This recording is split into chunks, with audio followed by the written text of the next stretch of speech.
내가 널 사랑해서 옆에 둔 줄 알아? 6년이라는 시간 동안 나는 남편이 아프리카에서 곤란을 겪지 않도록 뒷돈을 마련해 보내느라 유통기한이 지난 우유조차 아까워 버리지 못했다. 시어머니가 아들이 보고 싶다며 눈물을 흘릴 때마다 나는 그 앞에 무릎을 꿇고 앉아 밤새 위로했다. 하지만 어느 날 마트에서 마주친 남편 직장 동료의 한마디는 나를 차가운 얼음 구덩이 속으로 밀어넣었다. 알고 보니 그는 5년 전에 이미 귀국해 있었고 내가 피를 팔아보낸 돈으로 옆 도시에서 딴살림을 차리고 있었다. 그래, 당신이 그렇게 연기에 진심이라면 나도 끝까지 장단을 맞춰주지. 그 성대한 돌잔치에서 나는 그를 그 자리에서 사회적으로 매장시킬 일을 벌였다. 본격적인 이야기를 시작하기 전에 구독과 좋아요를 눌러주신다면 제게 큰 힘이 될 것입니다. 자, 그럼 편안한 마음으로 제 이야기를 들어보세요. 싱크대 위에 올려둔 휴대폰이 징하고 짧게 울렸다. 이어 두 번째 진동이 울렸다. 고요한 반지하방. 그 둔탁한 진동 소리는 마치 무딘 칼날로 김지수의 팽팽한 신경을 서서히 썰어내는 듯 날카롭게 파고들었다. 10월 24일 새벽 5시였다. 서울의 초겨울은 언제나 뼈마디가 쑤실 정도로 시렸다. 지수는 얼음장처럼 차가운 쌀 씻는 물에서 당근처럼 붉게 부어오른 손을 황급히 빼냈다. 물기를 닦을 새도 없이 허둥지둥 휴대폰을 낚아챘다. 액정에서 뿜어져 나오는 창백한 불빛이 핏기 없는 그녀의 얼굴을 비췄고 눈가에 너무 일찍 자리 잡은 잔주름들이 도드라져 보였다. 지문 인식 실패를 알리는 진동이 울렸다. 독한 세제와 찬물에 시달린 그녀의 지문은 이미 닳아 없어진 지 오래였다. 그녀는 떨리는 손끝으로 서툴게 비밀번호를 눌러야 했다. 드디어 잠금이 풀리고 화면에는 은행 이체 성공 메시지가 떠올랐다. 정확히 200만 원. 그 돈은 그녀가 식당 설거지 아르바이트를 마치고 편의점 야간 근무를 뛰고 주말에는 가사 도우미 일까지 하며 쥐새끼처럼 조금씩 모아온 피 같은 돈이었다. 이제 그 돈은 차가운 숫자 데이터로 변해 저 멀리 아프리카의 계좌로 흘러 들어갔다. 띠링. 곧이어 발신인 사랑하는 남편에게서 메시지가 도착했다. 여보, 돈 잘 받았어. 현장 쪽에 사고가 좀 있어서 십장이 또 여권을 압수했네. 급하게 로비 자금이 좀 더 필요해서 그랬어. 고생시켜서 미안해. 이 도로 공사만 끝나면 거액의 보너스 받아서 우리 큰 집으로 이사 가자. 당신 여왕처럼 살게 해줄게. 사랑해, 성준이가. 지수는 마지막 문장, 사랑해, 성준이가 라는 글자를 뚫어지게 쳐다보았다. 눈시울이 화탓하게 달아올랐지만 눈물은 한 방울도 나오지 않았다. 이런 뻔한 약속을 들은 지도 벌써 6년째다. 6년 전 박성준은 국가적인 대규모 프로젝트라며 아프리카 건설 현장으로 떠났다. 몸은 고되지만 큰 돈을 벌 수 있다는 말과 함께 가족들을 호강시켜주겠다. 얘는 그 꿈 하나를 위해 그는 뒤도 돌아보지 않고 떠났다. 그 6년 동안 지수는 멈춰버린 시계처럼 살았다. 새 옷 한 벌 사 입는 건 꿈도 꾸지 못했고 딸 수민이의 책가방 모서리가 달아해져도 스티커를 붙여 가려줄 뿐이었다. 그녀가 바라보는 창밖 풍경이라곤 이웃집들이 어지럽게 얽어놓은 전선과 곰팡이 핀 회색빛 담벼락뿐이었다. 애미야, 아직 멀었냐? 안방에서 날카로운 고함이 날아왔다. 시어머니였다. 노인 특유의 갈에 끓는 소리가 섞인 그 목소리는 칠판을 손톱으로 긁는 소리처럼 거슬렸다. 지수는 깊은 숨을 들이마시며 목구멍까지 차오른 울분을 억지로 삼켰다. 그녀는 보풀이 잔뜩 일어난 앞치마 주머니에 휴대폰을 쑤셔 넣고 손등으로 얼굴을 거칠게 문지른 뒤 큰 소리로 대답했다. 가요, 어머니. 콩나물국 금방 돼요. 그녀는 다시 몸을 돌려 살얼음이 둥둥 뜬 물속으로 손을 집어넣었다. 뼈를 깎는 듯한 한기가 순식간에 모공을 파고들어 혈관을 타고 심장까지 기어올랐다. 이것이 그녀의 삶이었다. 기다리고, 인내하고, 그리고 또다시 기다리는 것. 롯데마트 신선식품 코너에서 그 빌어먹을 오후를 맞이하기 전까지는 말이다. 그날 거짓말이라는 비눗방울은 보이지 않는 바늘에 찔려 소리 없이 터져버렸다. 그날은 마트 할인 행사 날이었다. 지수는 50% 할인 스티커가 붙은 한우 자투리 고기 한 팩을 차지하기 위해 아주머니들 틈바구니에서 전쟁을 치르고 있었다. 성장기인데도 늘 안색이 누렇게 뜬 수민이가 그토록 노래를 부르던 곡이었다.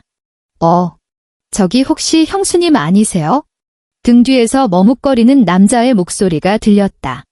지수는 힘들게 쟁취한 고기 팩을 손에 꼭 쥔 채 뒤를 돌아보았다. 그곳에는 말끔한 양복 차림의 중년 남성이 카트를 가득 채운 채 서 있었다. 지수는 잠시 멍하니 서서 기억의 서랍을 뒤졌다. 그리고 마침내 그 얼굴을 찾아냈다. 최대리였다. 박성준이 다니던 건설 회사의 직장 동료. 최대리님이시네요. 지수는 엉겁결에 소매를 끌어내려 손목에 찬 싸구려 전자시계를 가리며 인사했다. 오랜만이에요. 최대리의 시선이 지수의 행색을 훑었다. 잦은 세탁으로 색이 바랜 패딩 점퍼에 머물렀다가 유통기한이 임박한 자투리 고기를 쥔 손으로 옮겨갔다. 그의 눈빛이 기묘하게 변했다. 놀라움과 의아함, 그리고 미세하게 섞인 동정심이었다. 형수님, 그런데 차는 아직 안 바꾸셨나 봐요. 최대리는 어색한 분위기를 띄우려는 듯 멋쩍게 웃었다. 성준이 형님이 받으신 그 산재 보상금, 우리 회사 창립 이래 최대 액수였잖아요. 다들 얼마나 부러워했는데요. 비록 다치시긴 했지만 무려 5억 원이었으니까요. 그게 벌써 5년 전 일이죠. 주변의 시끄러운 소음이 일순간 음소거 버튼을 누른 듯 사라졌다. 마트 스피커에서는 경쾌한 세일 음악이 흘러나오고 계산대에서는 삑삑 하는 바코드 스캔 소리가 들렸으며 옆에 있던 아주머니는 특가 물을 집어들고 환호성을 질렀다. 하지만 지수의 귀에는 자신의 심장이 흉곽을 들이받는 소리만 들릴 뿐이었다. 쿵, 쿵, 쿵. 지금 뭐라고 하셨어요? 지수의 목소리는 깃털처럼 가벼워서 작은 바람에도 흩어질 것만 같았다. 무슨 보상금이요? 5년 전이라니요? 최대리는 당황했다. 순식간에 핏기가 싹 가신 지수의 얼굴을 보고 나서야 자신이 말해선 안 될 것을 입에 올렸음을 직감했다. 그는 황급히 손을 내저었다. 네. 성준 형님이 말씀 안 하셨나 보네. 5년 전에 현장에서 다리 골절상 입으시고 보상금 받아서 퇴사하셨거든요. 저 얼마 전에도 강남 골프장에서 형님 뵀는데요. 검은색 벤츠 타고 계시던데 안색도 아주 좋아 보이시고. 최대리의 목소리는 점점 기어들어가더니 결국 난처한 표정으로 입을 다물었다. 지수는 발밑의 바닥이 출렁거리는 것을 느꼈다. 5년 전. 다리 골절. 강남. 벤츠. 말도 안 돼요. 지수는 울음보다 더 처참한 미소를 지어 보였다. 입꼬리가 제멋대로 경련을 일으켰다. 그 사람은 아프리카에 있어요. 도로를 닦고 있다고요? 신호가 안 좋아서 문자밖에 못해요. 거기서 고생하고 있는데 그녀는 최대리를 설득하려는 것인지 아니면 필사적으로 자기 자신을 세뇌하려는 것인지 알 수 없었다. 그녀는 횡설수설하며 같은 말을 반복했다. 아프리카에 있다고요. 지난달엔 말라리아에 걸렸다고 했어요. 제가 방금 200만 원도 붙였는데. 최대리는 금방이라도 무너져 내릴 것 같은 눈앞의 여자를 바라보았다. 그의 눈에 서렸던 연민은 이제 노골적인 동정으로 바뀌어 있었다. 그는 잠시 망설이는 듯하더니 결국 짧은 한숨을 내쉬고는 카트를 밀며 서둘러 자리를 떴다. 지수는 그 자리에 못 박힌 듯 서 있었다. 손에 쥔 반갑 한우 팩은 이미 으스러져 찌그러져 있었고 랩 틈새로 배어나온 선홍빛 핏물이 그녀의 거친 손가락을 적시고 있었다. 그 순간 그 피비린내가 역겨울 정도로 구역질나게 느껴졌다. 그 후 3일 동안 지수는 자신이 어떻게 숨을 쉬고 살았는지 기억조차 나지 않았다. 그녀는 유령처럼 밥을 하고 설거지를 하고 시어머니의 욕설을 들었다. 하지만 그녀의 영혼은 이미 육체를 빠져나와 공중에 뜬 채 차갑게 이 모든 상황을 내려다보고 있었다. 그녀는 마지막 남은 비상금을 털어 흥신소에 의뢰했다. 복잡한 조사는 필요 없었다. 이름과 주민등록번호만 있으면 정보가 투명한 이 시대에 숨길 수 있는 비밀 따윈 없으니까. 3일 뒤, 깊은 밤. 지수는 좁은 화장실 변기 뚜껑 위에 앉아 문을 걸어 잠갔다. 손에는 탐정이 보내온 사진 몇 장이 들려 있었다. 사진은 선명했다. 강남구의 한 고급 아파트 단지 입구였다. 사진 속의 남자는 6년 전보다 몸집이 2배는 불어 있었다. 피부는 하얗고 매끄러웠으며 머리카락은 한 올의 흐트러짐도 없이 빗어넘겼고 윤기가 흐르는 최고급 캐시미어 코트를 입고 있었다. 그는 허리를 숙여 4살쯤 되어 보이는 남자아이를 안아 검은색 벤츠 뒷좌석에 태우고 있었다. 표정에는 꿀이 떨어질 듯한 사랑이 가득했다. 박성준이었다. 문자로 파프리카 태양볕이 너무 독해서 살가죽이 다 벗겨졌다던 박성준. 밥도 제대로 못 먹어서 흙탕물을 마셨다던 박성준. 그리고 그의 뒤에는 젊고 아름다운 여자가 서 있었다. 미색 롱 원피스를 입고 에르메스 가방을 든 그녀는 웃으며 아이의 입가를 닦아주고 있었다. 지수의 손가락이 사진 위를 스치고 지나갔다. 손끝이 얼음장처럼 차가웠다. 그러다 마지막 사진 한 장이 눈에 들어왔다. 마치 단란한 가족사진 같은 장면이었다. 젊은 여자와 박성준 옆에 한 노파가 서 있었다. 곱게 한복을 차려입은 노파는 활짝 핀 국화꽃처럼 환하게 웃으며 남자아이의 머리를 쓰다듬고 있었다. 지수의 동공이 격렬하게 수축했다. 그 노파는 지금 바로 옆방에서 자고 있는 매일 지수에게 눈을 흘기고 밥이 짜다며 타박하고 손자를 못 낳았다고 구박하던 바로 그 시어머니였다. 그랬구나. 그랬던 거구나. 매주 일요일 간다던 교회 철야기도, 매주 수요일 간다던 노인 대학 모임. 그게 다 저기를 가는 거였어. 저 따뜻하고 풍요롭고 손주 재롱이 넘치는 진짜 집을 즐기러 갔던 거야. 그리고 이곳, 곰팡내 나는 반지하, 끝없는 가사 노동과 빚독촉만 남은 이곳은 그저 지수라는 이름의 무료 식모를 가둬두기 위한 감옥일 뿐이었다. 지수는 위장이 뒤집히는 듯한 경련을 느꼈다. 그녀는 변기를 붙잡고 격렬하게 구토를 시작했다. 나오는 건 아무것도 없었다. 쓰고 오신 담즙뿐이었다. 그녀는 헛구역질하며 눈물과 콧물로 얼굴이 범벅이 되었다. 버스비 1,000원을 아끼려고 눈보라치는 날 새 정거장을 걸어갔던 기억, 친구의 새 가방이 부러워 이불 속에서 몰래 울던 수민이의 등, 한겨울에 터져서 피가 나는 손을 반창고로 칭칭 감아야 했던 자신의 모습이 주마등처럼 스쳐 지나갔다. 이게 내가 6년을 지켜온 가정이었다니. 이게 내가 청춘과 피눈물을 팔아 먹여 살린 남편이라니. 모든 희생과 인내가 이 순간 철저하고 완벽한 농담거리가 되어버렸다. 엄마, 안에 있어? 문밖에서 잠이 덜 깬 수민이의 목소리가 들려왔다. 불안감이 섞인 목소리였다. 나 무서운 꿈 꿨어.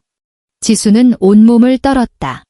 그녀는 자신의 손등을 피가 날 정도로 세게 깨물었다. 입안에 비릿한 쇠맛이 퍼질 때까지 짐승처럼 터져나오려는 울음소리를 억지로 틀어막았다. 그녀는 수도꼭지를 틀어 얼음같이 찬 물을 얼굴에 끼얹었다. 1번, 2번, 3번 피부가 벌개질 때까지 문지르고 또 문질렀다. 거울 속의 여자가 더 이상 울상짓는 패배자의 몰골이 아닐 때까지. 그녀는 고개를 들어 거울을 응시했다. 거울 속 여자의 눈은 퀭하고 안색은 창백했지만 그 눈동자 속에 있던 나약함과 순종은 이미 불타 없어져 있었다. 그 자리에는 죽음처럼 고요한 빙하가 자리 잡았다. 극한의 증오로 얼어붙은 차가운 이성이었다. 그녀는 물을 잠그고 손을 닦은 뒤 문을 열었다. 그리고 쭈그리고 앉아 문 앞에서 오들오들 떨고 있는 딸을 부드럽게 안아주었다. 무서워하지 마. 수민아. 지수의 목소리는 소름 끼칠 정도로 상냥했다. 엄마 여기 있어? 악몽은 이제 끝났어. 그랬다. 악몽은 끝났다. 복수가 이제 막 시작되었을 뿐. 다음 날 아침 식탁 위의 공기는 여전히 무거웠다. 시어머니는 김치가 아삭하지 않다며 투덜대면서도 죄인을 신문하는 듯한 눈빛으로 지수를 쏘아보고 있었다.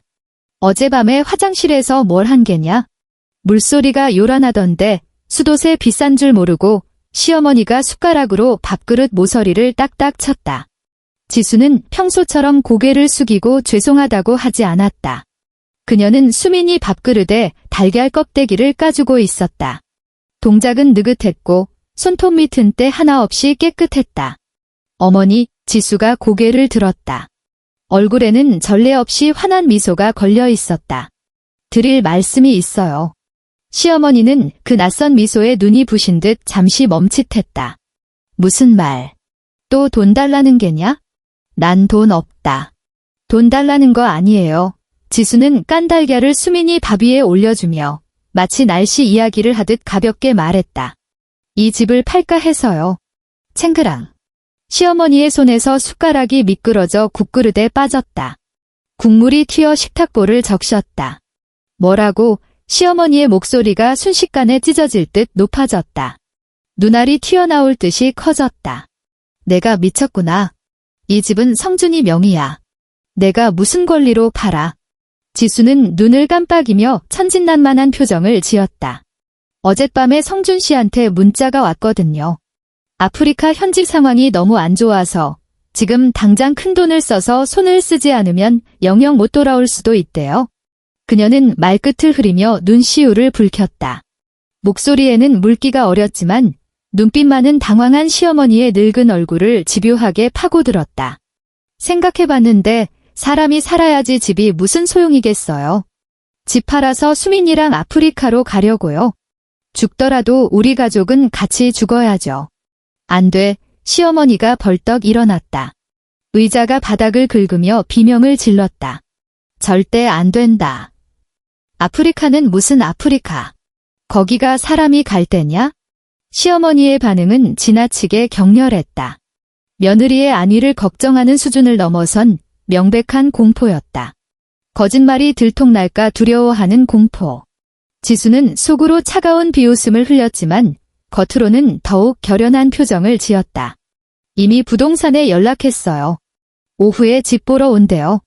여기 전세 보증금은 얼마 안 되지만 성준 씨 예전에 들어둔 주택 청약 통장 해지하면 비행기 표 값은 나올 거예요.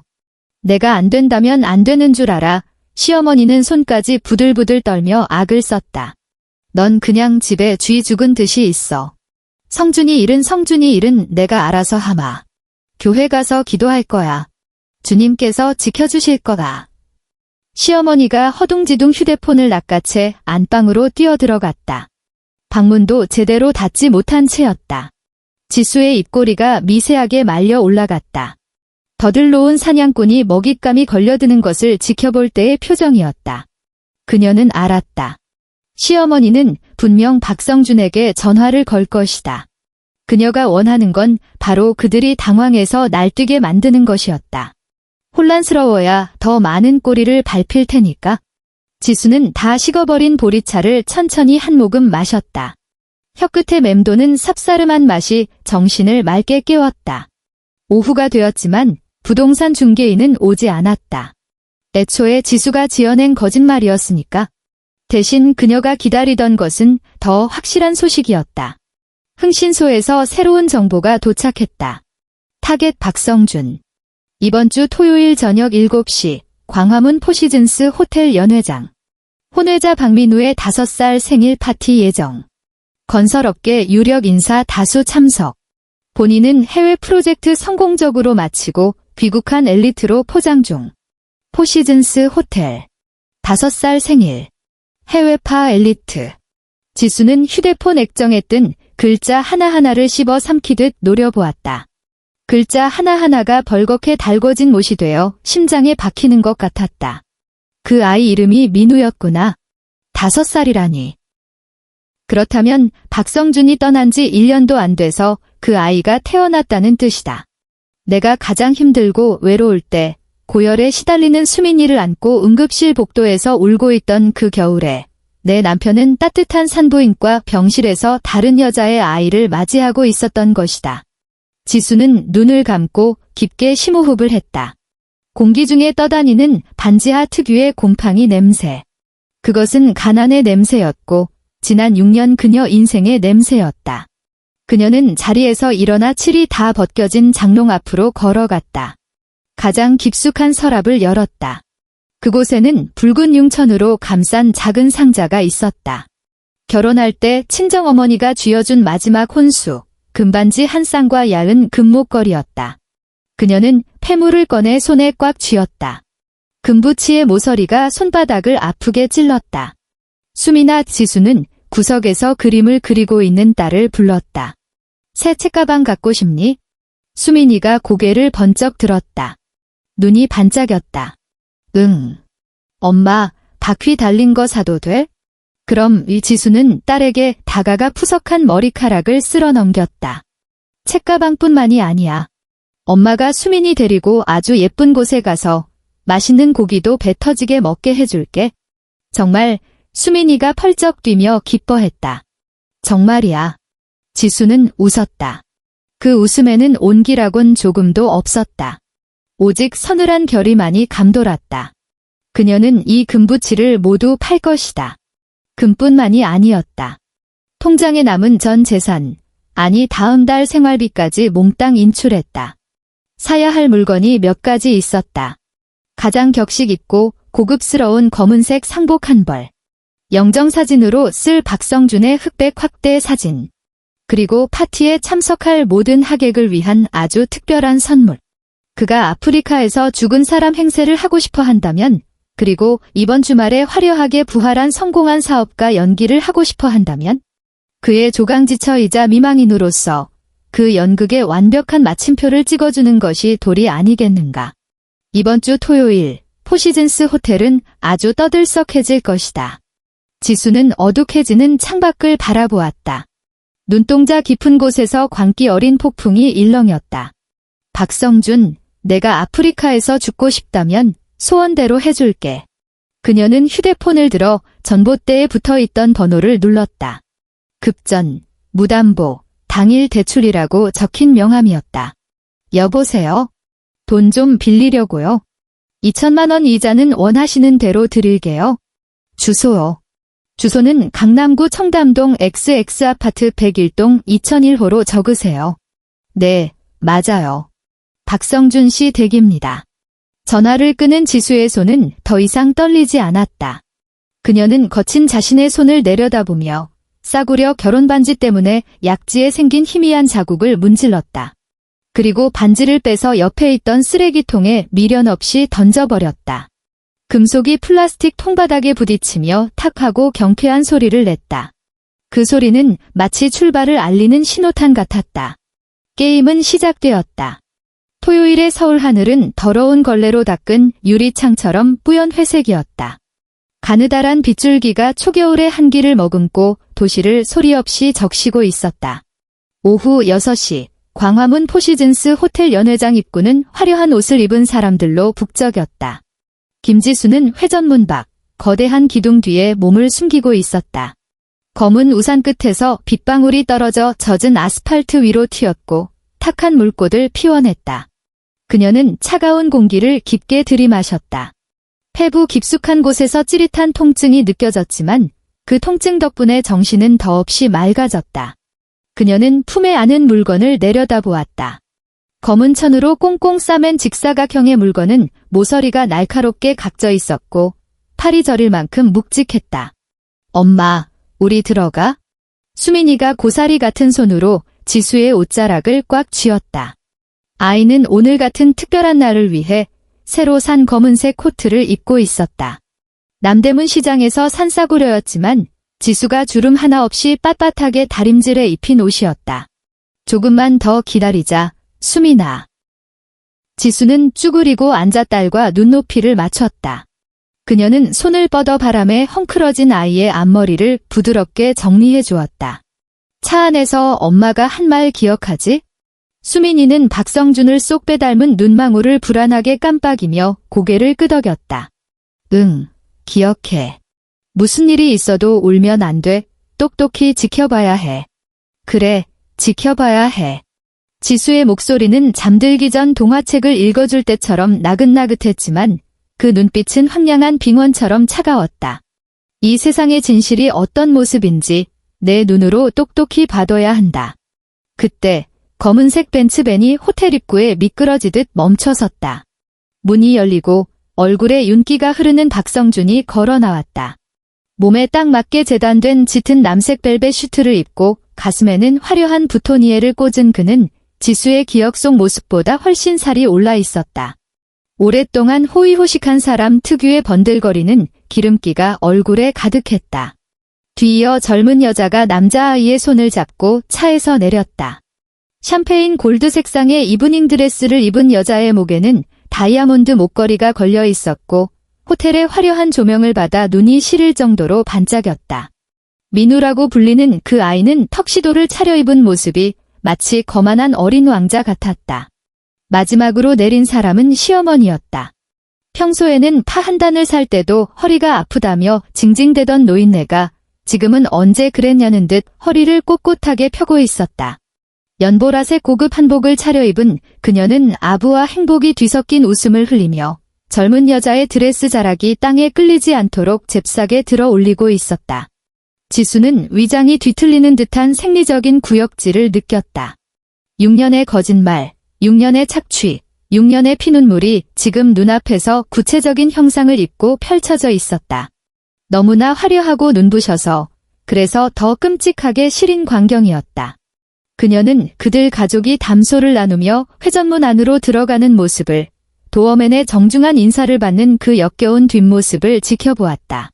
지수는 휴대폰을 꺼내 전송 버튼을 눌렀다. 연 회장 뒤편에서 대기 중인 내부 조력자에게 보내는 신호였다.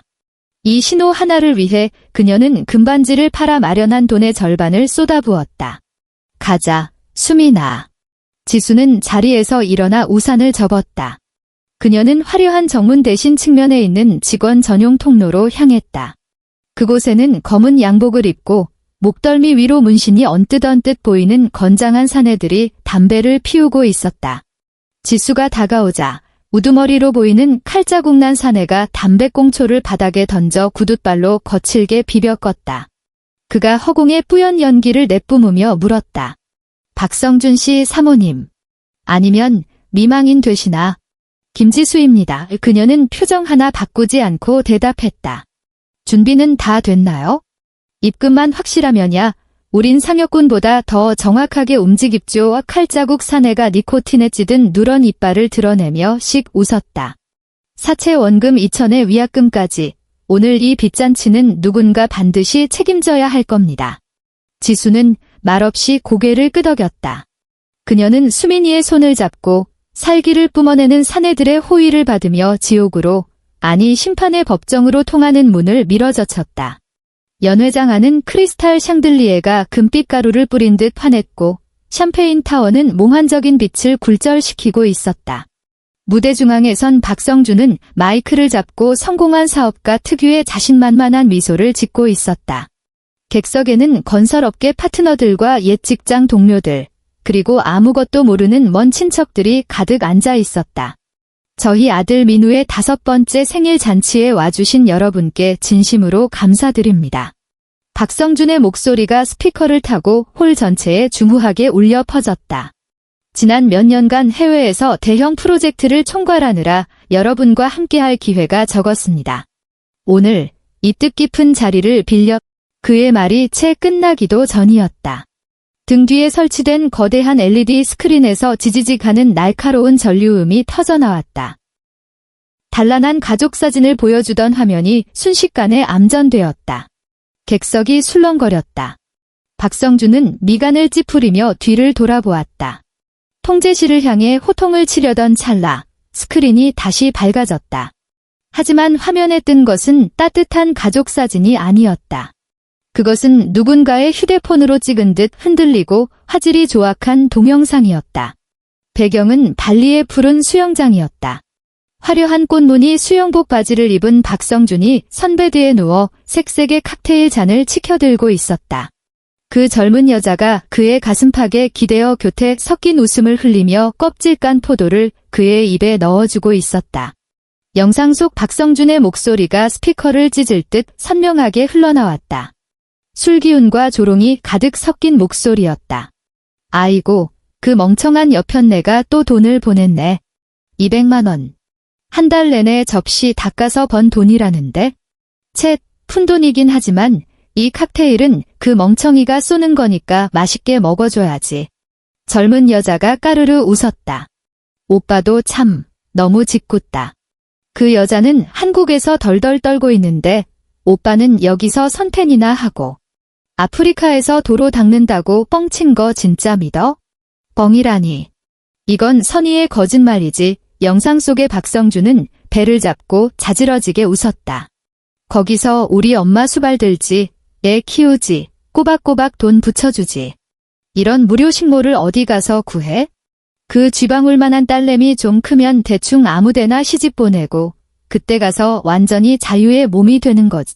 영상은 뚝 끊겼다. 곧이어 고화질로 스캔된 은행 거래 명세서들이 화면을 가득 채웠다. 왼쪽에는 김지수가 보낸 초라한 1만원, 2만원, 많아봐야 200만원의 입금 기록이 있었고 메모란에는 남편 약값, 남편 고기 반찬이라고 적혀 있었다. 반면 오른쪽에는 같은 날짜의 소비 내역이 떴다. 에르메스 핸드백, 까르띠에 시계, 5성급 호텔 스위트룸, 최고급 일식당. 정적. 시끌벅적하던 연 회장은 순식간에 바늘 떨어지는 소리도 들릴 만큼 고요해졌다. 샴페인 기포가 터지는 소리마저 들릴 것 같았다. 모든 사람의 시선이 조명처럼 무대 위로 쏟아졌다. 그곳에는 석상처럼 굳어버린 남자가 서 있었다. 박성준의 얼굴은 붉게 달아올랐다가 창백해졌고 이내 흑빛으로 변했다. 그는 입을 뻐끔거렸지만 목구멍에서는 꺽꺽 하는 닭 회치는 소리만 새어나왔다. 힘이 풀린 손에서 마이크가 미끄러졌다. 쿵. 마이크가 바닥에 부딪히는 굉음이 스피커를 통해 사람들의 고막을 강타했다. 그 숨막히는 침묵을 깨고 연 회장의 육중한 문이 거칠게 열렸다. 쾅. 무겁고도 단호한 소리였다. 모든 시선이 일제히 문 쪽으로 쏠렸다. 그곳에 한 여자가 서 있었다. 그녀는 엄숙한 검은색 상복을 입고 가슴에는 하얀 국화꽃 한 송이를 달고 있었다. 머리카락은 한 올의 흐트러짐도 없이 단정하게 빗어넘겼고 화장기 없는 창백한 얼굴은 종이장 같았지만 그 눈빛만은 섬뜩할 정도로 형형하게 빛나고 있었다. 그녀의 품에는 커다란 검은색 액자가 들려 있었다. 액자 속에는 박성준이 환하게 웃고 있는 흑백 영정사진이 박혀 있었다. 그녀의 뒤로는 검은 양복을 입은 험상궂은 산에 10여 명이 검은 벽처럼 서서 퇴로를 막고 있었다. 김지수는 한 발 걸어 들어왔다. 그녀의 구두 굽이 대리석 바닥을 찍을 때마다 또각 하는 청명하고 규칙적인 소리가 났다. 그 소리는 마치 박성준의 심장을 짓밟은 소리처럼 들렸다. 그녀는 서두르지 않았다. 오히려 아주 천천히 걸었다. 이 자리에 있는 모든 사람이 자신의 모습을 똑똑히 볼 수 있도록. 지난 6년 피와 눈물로 착취당한 여자가 어떤 모습으로 이곳에 섰는지 뼈저리게 느끼도록. 사람들이 홍해 갈라지듯 양옆으로 물러나며 무대로 향하는 길을 터주었다. 하객들은 입을 틀어막고 수근거렸다. 그 소리는 밀물처럼 퍼져나갔다. 저 여자 박성준 조강지처 아니야? 세상에 저거 들고 있는 게 뭐야? 영정사진. 도대체 이게 무슨 일이야? 박성준은 멀쩡히 살아서 저기 서 있잖아. 지수는 주변의 소음에 귀를 닫았다. 그녀의 시선은 오직 무대 위에서 사시나무 떨듯 떨고 있는 남자에게 고정되어 있었다. 그녀는 계단을 올라 박성준의 코앞에 섰다. 두 사람 사이의 거리는 1미터도 되지 않았다. 박성준은 눈앞에 낯선 여자를 그리고 그녀의 품에 안긴 자신의 영정사진을 바라보았다. 거대한 공포가 덮쳐와 다리가 풀릴 지경이었다. 그는 덜덜 떨리는 손을 뻗어 지수의 소매를 잡으려 했다. 지수야. 내 말 좀 들어봐. 이건 다 오해야. 짝. 경쾌하고도 파열적인 마찰음이 박성준의 뺨에서 터졌다. 지수가 온 힘을 다해 날린 손바닥이었다. 손바닥이 얼얼하게 저려왔고 손끝에는 피가 쏠려 붉게 달아올랐다. 박성준은 휘청거리며 바닥에 나뒹굴 뻔했다. 한쪽 뺨이 순식간에 부어올랐고 입가에서는 피가 배어나왔다. 무대 아래에 있던 시어머니가 비명을 지르며 달려나오려 했지만 칼자국 사내가 눈을 부라리자 그대로 의자에 주저앉아 버렸다. 지수는 박성준에게 숨 돌릴 틈을 주지 않았다. 그녀는 칼자국 사내에게서 다른 마이크를 건네받았다. 그녀의 목소리는 판결문을 낭독하는 판사처럼 차갑고 건조했다. 여러분, 안녕하십니까? 스피커를 타고 흐르는 그녀의 목소리에는 금속성의 냉기가 서려 있었다. 저는 김지수입니다. 이 자리에 있는 박성준 씨의 법적인 아내 아니, 정확히 말하면 그의 미망인입니다. 그녀는 품에 안은 영정사진을 높이 들어 올려 자중을 둘러보았다. 제 남편 박성준은 6년 전 아프리카로 떠났습니다. 그는 그곳에서 도로를 닦으며 온갖 고초를 겪고 말라리아에 걸려 사경을 헤맨다고 했습니다. 지난 6년간 저는 먹을 것 안 먹고 입을 것 안 입으며 식당 일에 편의점 알바까지 뛰었습니다. 결혼 반지까지 팔아가며 그에게 구명자금을 보냈습니다. 지수는 잠시 말을 멈추고 무대 아래에서 얼굴이 하얗게 질려있는 젊은 여자를 쏘아본 뒤 다시 박성준에게 시선을 돌렸다. 그리고 바로 어제 저는 그가 아프리카에서 사망했다는 소식을 접했습니다. 가정을 위해 아프리카 오지로 떠나 고생하던 제 남편 박성준은 이미 죽었습니다. 그녀는 몸을 돌려 박성준을 손가락질했다. 입가에 잔인한 미소가 걸렸다. 여기 있는 이 사람은 여러분도 증거를 보셔서 아시겠지만 제 남편의 이름을 도용해 시체 노름을 하고 있는 악귀이자 철저한 사기꾼일 뿐입니다. 박성준은 미친 듯이 고개를 저었다. 식은땀이 이마를 타고 눈으로 흘러들어가 따가웠다. 아, 아니야. 여보, 헛소리 하지 마. 나 돌아왔잖아. 나 진짜 살아 돌아왔다고. 닥쳐. 지수가 벼락같이 소리쳤다. 목소리가 찢어질 듯 날카로웠다. 내가 어디서 감히 여보 소리를 입에 올려? 아프리카에서 흙먼지 마시던 박성준만이 내 남편이야.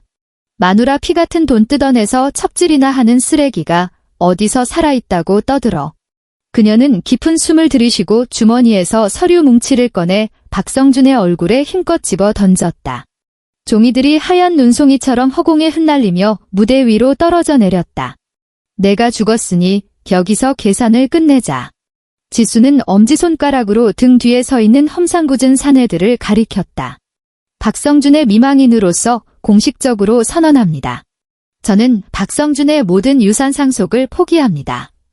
이 아파트, 저 벤츠, 그리고 모든 예금까지 전부. 장내가 웅성거림으로 가득 찼다. 하지만 지수의 말은 아직 끝나지 않았다. 하지만 그녀가 목소리를 높이자 장내가 다시 쩌렁쩌렁 울렸다. 대한민국 법에 따라 제가 상속을 포기했으니 박성준이 생전에 남긴 모든 채무는 그의 직계 혈족인 어머니와 지수의 손가락이 무대 아래에서 꼬마 턱시도를 입고 겁에 질려 울고 있는 민우를 정확하게 가리켰다. 눈에 넣어도 안 아프다던 이 사생아 아들이 상속받게 될 겁니다. 때를 맞춰 칼자국 사내가 앞으로 나섰다.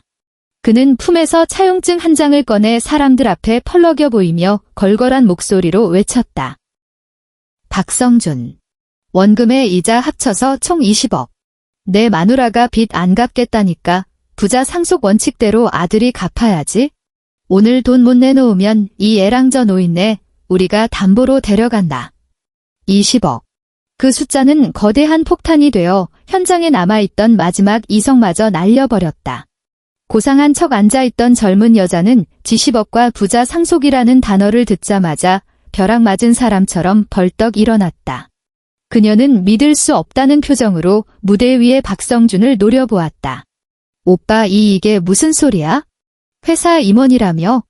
강남의 아파트가 세 채라며? 20억 빚이라니 그게 무슨 소리냐고. 박성준은 당황해서 얼굴의 통증도 잊은 채 기어내려가 여자의 손을 잡으려 했다. 민아 내 말 들어봐. 저 미친 여자가 꾸민 짓이야. 나 빚 없어. 저거 다 가짜야. 가짜. 칼자국 사내가 코웃음을 치며 차용증을 젊은 여자의 코앞에 들이밀었다. 여기 백지 위에 박성준 자필 서명하고 지장 찍힌 거 안 보여? 변호사 불러서 감정해 줄까? 아, 참고로 이 빚 담보가 지금 당신이 사는 그 아파트랑 당신 목에 걸린 그 목걸이야. 젊은 여자는 차용증을 낚아채듯 빼앗아 확인했다. 익숙한 서명을 확인한 그녀의 두 손이 사시나무 떨듯 떨렸다. 재벌가 사모님 소리를 듣던 그 꿈같은 생활이 실은 거대한 거품과 사기 위해 지어진 모래성이었다니. 금동아줄인 줄 알고 잡았던 게 썩은 동아줄도 모자라 빚더미였다니. 이 사기꾼 새끼. 젊은 여자가 짐승 같은 비명을 질렀다. 그녀는 미친 사람처럼 무대로 뛰어 올라가 목걸이를 뜯어내 박성준의 얼굴에 던졌다. 그리고 방금 전까지 팔짱을 끼고 있던 손으로 그의 얼굴을 마구 핥히기 시작했다. 내 청춘 돌려내. 애까지 낳아줬는데 빈털터리? 게다가 빚이 20억. 죽여버릴 거야. 내가 너 죽여버릴 거야. 박성준은 얼굴이 피투성이가 된 채 바닥을 뒹굴며 돼지 멱다는 소리를 질렀다. 아, 그만 때려. 미나. 엄마. 사람 살려. 시어머니는 험악한 빚쟁이들을 보고 이미 기절해 바닥에 널브러져 있었다. 그제야 멍하니 있던 하객들이 상황을 파악하고 돌변했다. 젠장. 박성준 이 새끼, 나한테도 내부 정보라면서 5천만 원 빌려갔어. 내 돈도 가져갔다고. 투자하면 2배로 불려준다더니. 잡아. 저놈 도망 못 가게 잡아. 분노한 사람들이 썰물처럼 무대 위로 밀려들었다. 점잖은 척하던 엘리트들은 자신의 돈주머니가 위협받자 가장 흉포한 짐승으로 변했다. 그들은 젊은 여자를 밀쳐내고 바닥에 쓰러진 박성준을 향해 구둣발을 날렸다. 돈 내놔. 내 돈 토해내. 저 사기꾼 놈 때려 죽여. 박성준의 비명과 애원, 아이의 울음소리, 여자의 악에 바친 고함, 빚쟁이들의 호통이 뒤섞여 기괴하고도 풍자적인 교향곡을 만들어냈다. 지수는 이 아수라장의 한가운데 서 있었지만 마치 다른 세상에 있는 사람처럼 고요했다. 그녀는 한때 자신의 하늘이었던 남자가 지금은 척추 부러진 개처럼 웅크리고 사람들의 발길질을 받으며 피범벅이 된 꼴을 차갑게 내려다보았다. 그의 눈에는 절망과 공포만이 가득했다. 그가 사람들 다리 틈으로 지수를 발견했다. 그는 피 묻은 손을 뻗어 지수를 향해 허우적거렸다. 여보 나 좀 살려줘. 지수야 나 성준이야. 지수는 한 발짝 뒤로 물러나 그 더러운 손을 피했다.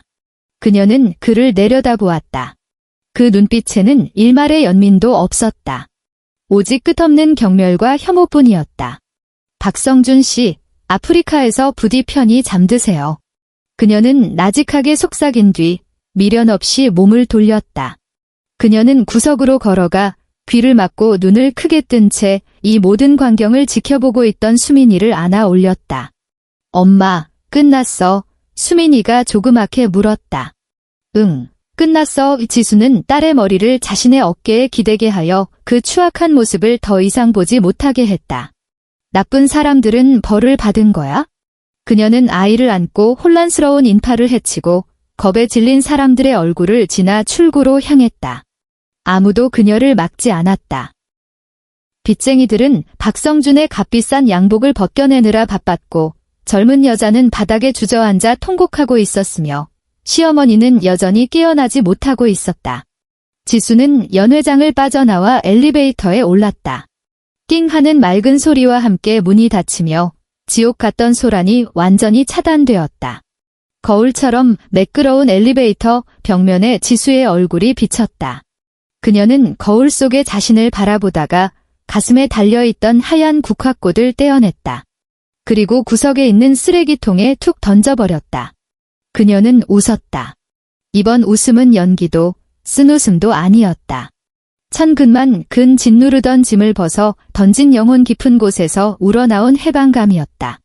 주머니에는 마지막 남은 푼돈뿐이고 앞으로 닥칠 미래가 험난할지라도 그녀는 알았다.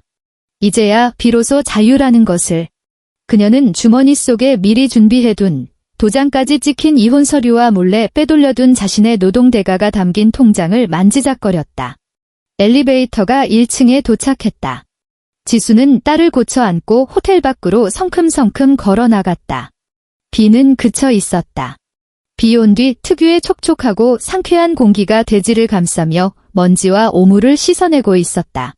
멀리 보이는 남산 서울타워가 등대처럼 빛나고 있었다. 찬바람이 불어왔지만 지수는 그 바람이 더없이 시원하게 느껴졌다. 그녀는 딸을 아는 팔에 힘을 주며 길가에서 기다리고 있던 택시를 향해 걸어갔다. 기사님, 공항으로 가주세요. 네, 알겠습니다. 여행 가시나 봐요. 지수는 차창 밖으로 빠르게 멀어지는 풍경을 자신을 6년이나 가둬두었던 그 도시가 시야에서 사라지는 것을 바라보았다. 아니요, 여행이 아니에요. 그녀는 나직하게 대답하며 어둠 너머 희미하게 밝아오는 여명을 응시했다. 새로운 인생을 시작하러 가는 길이에요. 끝.